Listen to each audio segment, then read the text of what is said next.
Hello, everyone up there on the board. I want to thank you, all of you, for joining today. I just got back from an overseas trip where I spoke in Egypt at the COP27, the United Nations Climate Conference, and then to the leaders of the ASEAN countries in Cambodia.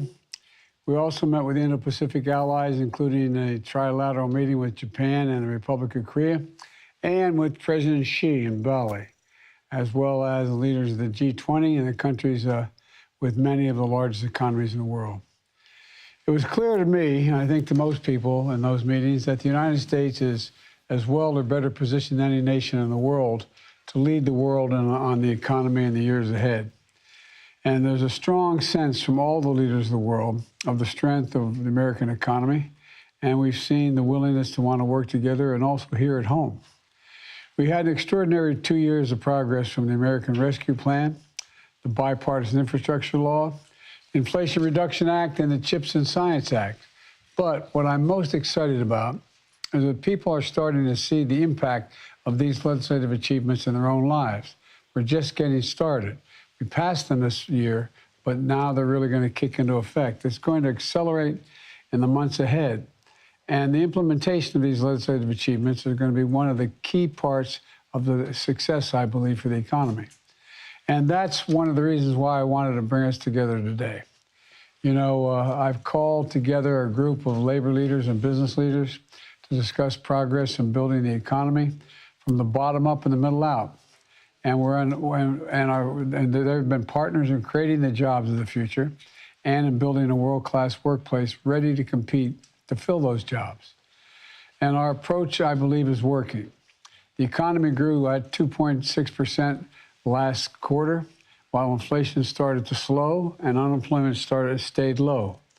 But what do these economic statistics really mean to people? Well, here's what they mean, in my view. We've added jobs every single month of my presidency, more than 10 million jobs total.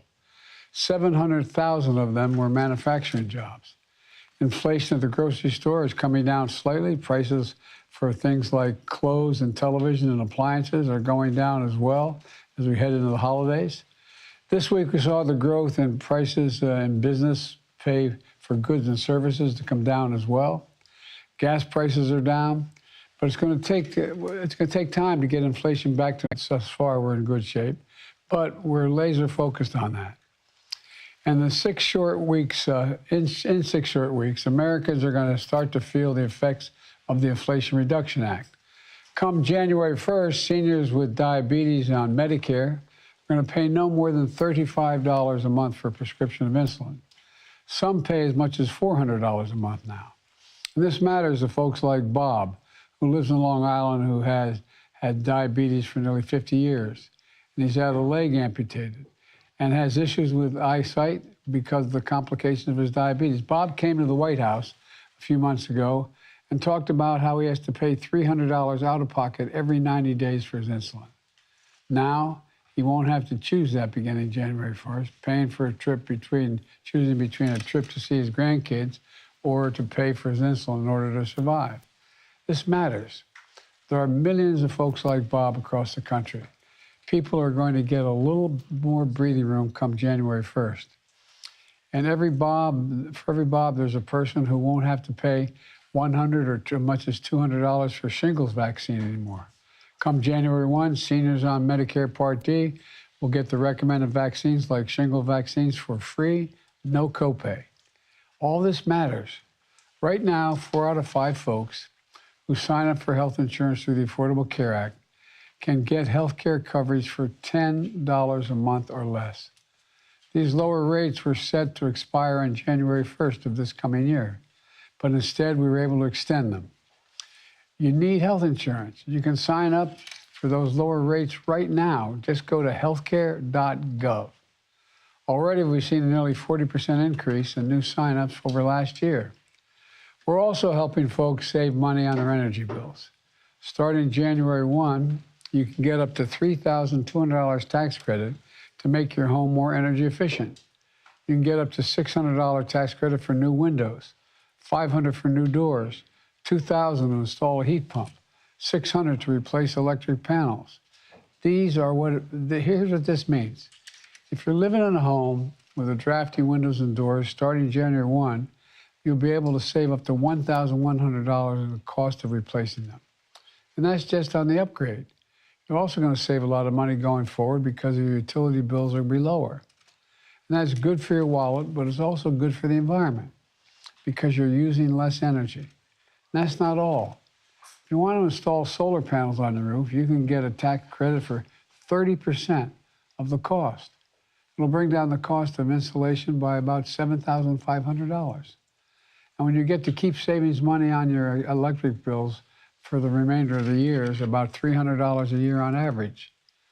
Look, if you switch to electric pump to heat your home, you can get a tax credit covering up to $2,000 of the cost. But that heat pump's going to save you hundreds of dollars a year on your energy bills, depending on where you live and what kind of heating system you rely on today. Look, we're talking about real money here to save people, and it's just going to start kicking in now.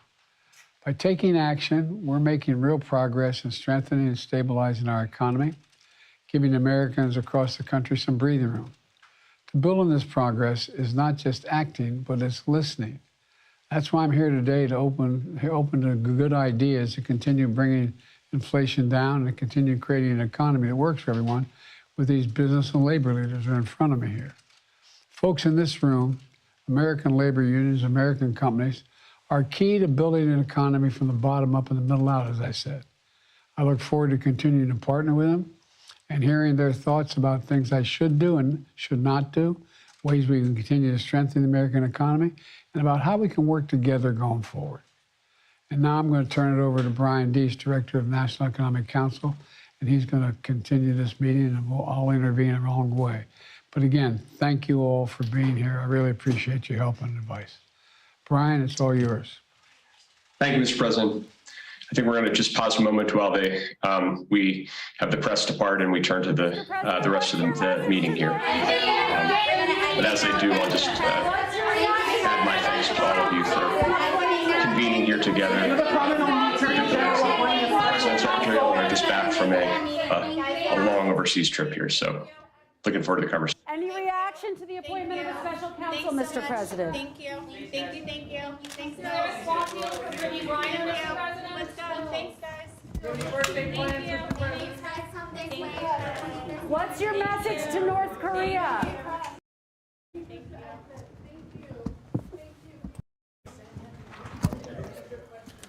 So, Mr. President, we're eager to get everybody's views on the table on this.